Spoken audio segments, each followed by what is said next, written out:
Peace to the 12. All right, this lesson is going to be over World War One and how it's in the Bible.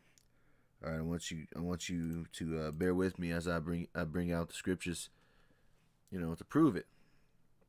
All right, first I want to give all praise, honor, and glory to Yahawah Bashem yahawashi, and I also want to say that this lesson was inspired to me by the brother.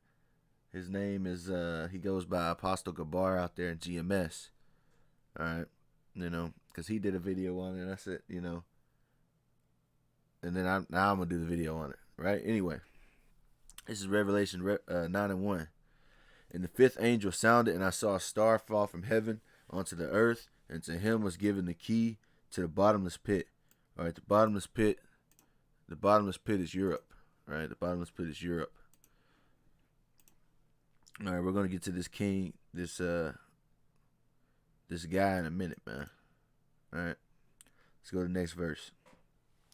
Revelations 9:2. And he opened the bottomless pit, and there arose a smoke out of the pit, as the smoke of a great furnace. Right. So what is this smoke? War. All right, smoke. I've probably heard that song, "Who Won't Smoke with Me," or NBA, "No Smoke," or you might hear someone just say it without even hearing the song, like, "He don't want no smoke." All right, you see, you want smoke. All right, having smoke or beef, having an argument or wanting to fight someone. Usually, you hate the people who you are beefing with. Do you want smoke? All right, do you want to fight me? All right, that's the point. Coming back to here. All right, and there's going to be a verse at the end of this breakdown that's going to basically put it all together, and that is speaking about World War One. But anyway, let's get it again. Revelation 9:2. And he opened the bottomless pit, and there rose a smoke out of the pit, as the smoke of a great furnace, and the sun and the air were darkened by reason of the smoke of the pit. What does it mean the sun and the air were darkened? Meaning it was depression. It was a depressing time. World War One was horrific. Let me just get that.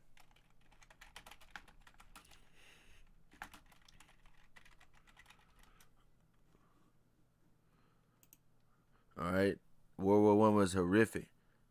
The loss of life was greater than any previous war in history, in part because militaries were using new technologies, including tanks, airplanes, submarines, machine guns, modern artillery, flamethrowers, and poisonous gas. The trenches came to symbolize a new kind of warfare. All right, so back. So that's why the sun and the air were darkened by reason of the smoke of the pit. What is by reason of the smoke? By reason of the war. The smoke, once again, represents war. Next verse.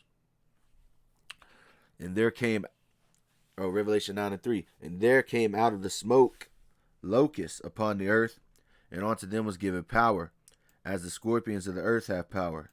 All right, and these locusts represent, let's see if I can get you. These locusts represent planes, man. So-called the tail gunner World War planes. All right, let's see if I can get it. 1 second. I'm looking for the right one. All right, you see this locust right here? All right, you see it? Well, when you look at the plane looks like a locust, right? Because you got to remember something. And we're going to get more on that in a minute, but you got to remember something. At the time when John was seeing this revelation, he wouldn't have known what the word plane meant, like what a plane is, man. So when it says, and there came out of the smoke locusts, meaning, and there came out of the war locusts, meaning, and there came out of the war planes upon the earth, and unto them was given power, as the scorpions of the earth have power. And what was the power in these planes? And these the power was in the tail, right? Let's get that. The power was in the tail, man. They're called tail gunners. All right. One of the first aircraft to operate fully enclosed, a tail gun turret. All right. It was on the back of it. All right. And you all know the power of a scorpion is in its tail. All right. Anyway, let's keep going. Revelation 9:4. And it was commanded them that they should not hurt the grass of the earth, neither any green thing, neither any tree, but only those men which have not the seal of God in their foreheads. All right, so what is that speaking of? It's speaking of that the people that didn't get hurt were Israelites, man. Certain Israelites that were in World War One that didn't die in World War One, right? They lived through it. So they could bring forth seed, and their seed would become the elect down the line, the elect of Israel down the line, man. Just for an example, me personally speaking, I had two great uncles that were in World War One that made it out. All right, my brother just told me that today. But anyway, from back in the day. So that's what it means why they didn't hurt him, right? But if you didn't have the seal of God in your forehead, you died, man. You died in that war. Revelation 9:5, and to them it was given that they should not kill them, but that they should be tormented 5 months, and their torment was as the torment of a scorpion when he striketh a man. All right. Well, the 5 months isn't literal, all right? The 5 months represents the years of World War One. Let's see. Hold on, give me a second. Bear with me. See, World War One lasted 4 years, right? It lasted 4 years and 3 months and 2 weeks. That's how long it lasted, man. All right, so that's World War One. But anyway, so they were tormented 5 months until the war was over, basically. All right, but like I said, I'm gonna prove without a doubt at the end that it's speaking about World War One. It's gonna be the 12th verse, but we're gonna keep going. Revelations 9:6, and in those days shall men seek death and shall not find it, and shall desire to die, and death shall flee from them. Why is that? Because a lot was going on, and people didn't want to have to deal with what was going on. People didn't want to have to deal with the machine guns, but most importantly, people got burnt with flamethrowers and poison gas. All right, and a lot of them lived, but they had terrible, conditions after that. All right, next verse, Revelation 9:7. And the shapes of the locusts were like unto horses prepared unto battle, and on their heads were as it were crowns like gold, and their faces were as the faces of men. All right, so the shape of locusts were like unto horses prepared for battle. Why is that? Well, the plane runs through what? Horsepower. All right, horsepower, megawatt of power, right? We're gonna get something else on that in a minute. But and on their heads were crowns like gold, and their faces were the faces of men. Once again, these locusts are planes. Well, who was the face of the plane? Who was the operator of the plane? A man, right? Let's see where we at. Let me get him. The man was behind the plane, right? I'm gonna use this image a little bit later, but as you can see, the man was the one behind the plane. Coming back, right? So that's why they had the faces of men. Because once again, the locust represents a plane, and the plane is piloted by men. All right, Revelation 9:8. And they had hair as the hair of a woman, and their teeth were as the teeth of lions. Why was the hair like the hair of a woman, right? Well, hold on. I just had the image. Because they were known for having the scarf.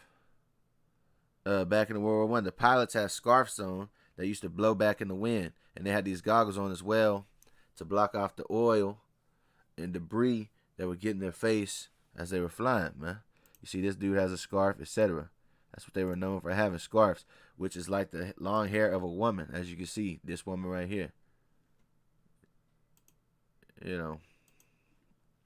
So that's why they had hair as if it was the hair of a woman. You gotta remember, this is John, the Revelator, seeing all this in a vision. He's basically seeing World War One happen, but 2,000 years, thousands of years before that. All right, and their teeth were as the teeth of lions. Now you can take this teeth as the propellers, or you can take this teeth as the bullets. All right, the teeth were as the teeth of lions. Why? Because when the bullets hit you, it'll rip right through you, just like how a lion would rip through a carcass, man. All right. Revelation 9:9, and they had breastplates as it were breastplates of iron. Once again, the planes are made of what? The planes are made of metal, right? And they have breastplates as if the breastplates were of iron. And who was they? Once again, these locusts, man. And the sound of their wings, so they were metal locusts, metal planes, and the sound of their wings was the sound of chariots of many horses running to battle. What does that mean? The planes were loud, very loud, man. Let's get that. Give me 1 second. Give me 1 second, man. See if I can get what I wanted. Yeah, look at this. All right, let's go back to the scripture. The sound of their wings was the sound of chariots of many horses running to battle. All right. So let's go back to that. So they were loud. It says the deafening noise levels created by the plane and the exposure to the wind exceeded 125 decibels, louder than pneumatic drills of the time. One aviator reported that the use of the mufflers on the engine reduced performance, so the noise was necessary and you get used to it.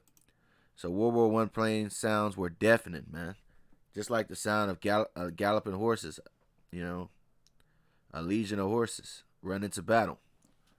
All right, and once again, this is speaking about the locusts because it says their wings. All right, once again, we covered the locusts are planes, and they have breastplates of iron. These are metal planes, right? Revelation 9 and 10, and they had tails like unto scorpions, and there were stings in their tails, and their power was to hurt men 5 months. Once again, the tails were like unto scorpions. Why? Because the power of the plane's weaponry was within the tail. That's why they were called tail gunner planes, man. Tail gunner World War I plane. Understand that. You know, that's what it means by that. Once again, if we can go to a tail gunner plane, well, you know, point is, it was the plane I showed earlier. As you can see, a tail gunner plane person right there. Anyway, back to the scriptures.